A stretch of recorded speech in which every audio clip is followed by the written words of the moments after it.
The topic today is, whose blueprint are you working from? Whose blueprint are you working from? In the Webster Dictionary, the word blueprint means a photographic print that shows how something will be made or a detailed plan of how to do something. In today's time, when we hear the word blueprint, we automatically associate it with an architect. An architect is a person who designs buildings or a person who designs and guides a plan or a project.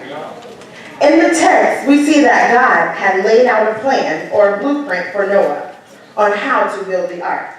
God revealed not one, the plan for Noah to build the ark, but his plan to flood the earth.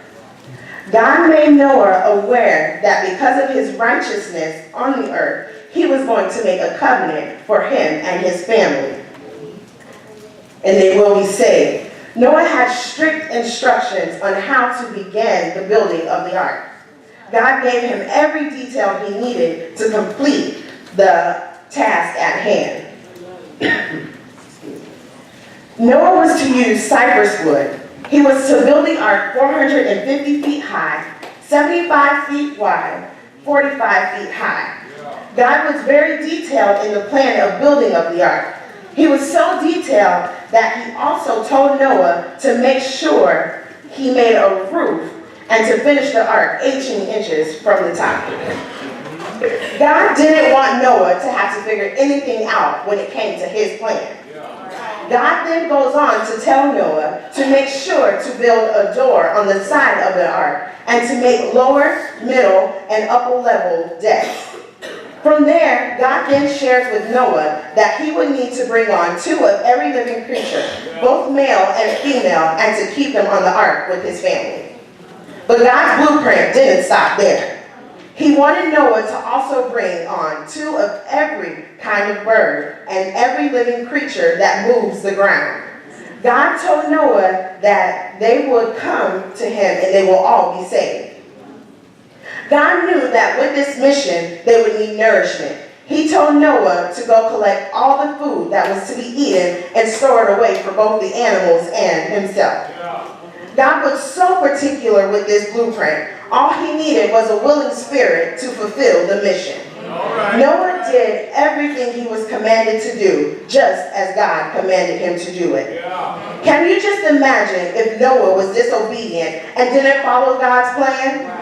Can you just look back on a time in your life where God was very specific with you and you didn't follow his every command? We get so caught up in our plans that we often forget to listen to God's plans for our lives. In Jeremiah 29:11 in the Message Bible, it reads, "I know what I am doing.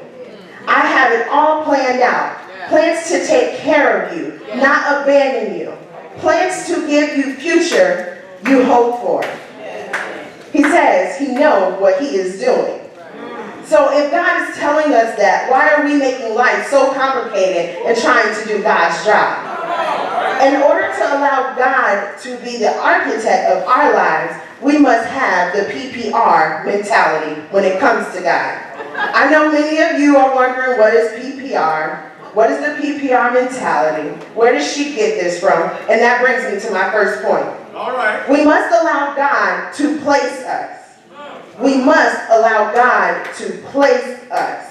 If God has told us in Jeremiah 29:11 that he knows what he is doing and he has a plan, shouldn't we stop to think that he also has the right place for us and where he wants to put us? Let's look at the story of Mary and Joseph. To outsiders, God's plan had placed Mary and Joseph in a compromising situation. All right. Joseph could have walked. Mary could have refused. But they didn't deny God's blueprint for their lives. They allowed God to place them exactly where he wanted them, to be parents of his son, Jesus. Many of us look at our situation or a place that we are in our natural eyes, when God has placed us there truly for a reason. If he did such a miracle for Mary and Joseph, he can do it for us. What miracles are we running from simply because we don't like where God has placed us? That brings me to my second point. We must allow God to plant us. Now that God has placed us, we must allow him to plant us. There's a story of a farmer. The farmer's livelihood depended on the crops that he grew. He knew that he had to take special care of the crops during the winter. As the winter was coming to a close, he had to get ready for the next season. So he goes out and he plows the field in preparation to plant the seeds for the new season. He knows that he can't just go out and throw new seeds on old soil. So after the plowing is complete, he is now ready to plant the seeds. After the seeds are planted, he now has to take care of them. A little TLC, watering the garden, picking the weeds, more watering and more picking the weeds. It is now midsummer and the farmer goes out to water the crops and he gets his first sight of growth. He then falls on his knees and gives thanks. What if the farmer just went out and hadn't carefully placed the seeds? What if he didn't follow the blueprint on how to farm and grow crops? All right. Many of us can benefit by looking at our lives and do an assessment on how we are working the grounds that God has placed us on. We can't continue to look in the natural when God is trying to plant us in good soil. When God places us and plants us, just like the farmer took care of his crop, God is taking care of our lives. He is cleaning up our paths. He is working full-time, overnight, and overtime. He is pulling up old roots and plowing the hard clay of our souls to clean us up so that he is ready to plant us and tend to our every need. So now we are ready to take root. My third point, now that God has placed us, planted us, we now must allow his word to take root. Once God has placed us and planted us, he is ready for his blueprint, his destiny for our lives to take root. But God's blueprint can't be fulfilled if we are not willing to go through God's farming process. Let's take a look back at Genesis chapter 6. We see that God single-handedly picked Noah to become his head and only construction worker. After Noah was placed, God planted his vision within Noah. God's vision for Noah was to build the ark, and his family and the animals could be saved from the flood that would soon destroy the earth. Noah then accepted the blueprint of the head architect and allowed it to take root in his life. In that moment, Noah had to trust and follow God's every command. Had Noah decided to change the blueprint, it would have ended very differently. I don't know about anyone else, but I can relate to taking God's blueprint and making jazz adjustments to the blueprint. I found myself in a ditch and screaming for God to save me.